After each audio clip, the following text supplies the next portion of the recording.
సుందరాయ శుభాంగాయ మంగళాయ మహోజసే సింహశైల నివాసాయ శ్రీ నృసింహాయ మంగళం.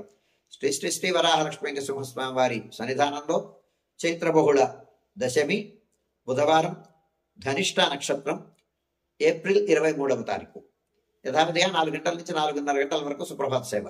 సుప్రభాత సేవలో భాగస్వాములు కాగోరు వారు దానికి తగిన రుసుము చెల్లించి సంప్రదాయ విస్తధారణంతో పరిమిత సంఖ్యలో భాగస్వాములు కావచ్చు.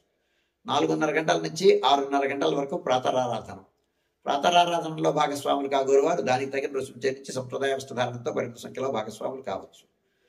ప్రాతరారాధనలో భాగంగా నిత్యవేద పారాయణం, ఉపనిషత్ పారాయణం, దివ్య ప్రబంధ సేవాకారం, అనంతరం ధూప సేవా సమయంలో చతుర్వేద పారాయణం, శ్రీరామాయణం, భారతం, భాగవతం, విష్ణు పురాణం, క్షేత్ర మహాత్మ్యం, వరాహ పురాణం, శ్రీభాష్యం, భగవద్ విషయం మొదలైన గ్రంథాలన్నీ పారాయణం చేయడానికి ఉపక్రమిస్తారు.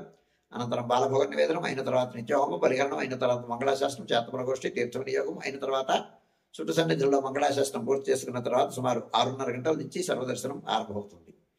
11:30 గంటల వరకు సర్వదర్శనం కొనసాగుతుంది.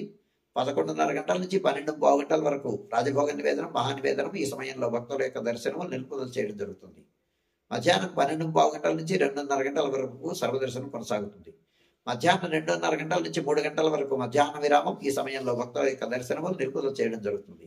మధ్యాహ్నం 3 గంటల నుంచి రాత్రి 7 గంటల వరకు సర్వదర్శనం కొనసాగుతుంది. సాయంకాలం 5 గంటల నుంచి 5:30 గంటల ప్రాంతంలో ప్రధానాలయంలో సహస్రామార్చన జరుగుతుంది. ఆస్తికులైనటువంటి భక్తులు దానికి తగిన రుసుము చెల్లించి సంప్రదాయ వస్త్రధారణంతో పరిమిత సంఖ్యలో భాగస్వాములు కావచ్చు. రాత్రి 7 గంటల నుంచి 8:30 గంటల వరకు రాత్రి ఆరాధన.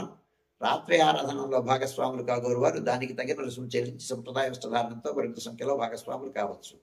రాత్రి 8:30 గంటల నుంచి 9 గంటల వరకు సర్వదర్శనం కొనసాగుతుంది. 9 గంటలకు ఏకాంత సేవ కవాట ముద్రణతో ఈనాటి కార్యక్రమం సుసంపన్నమవుతుంది.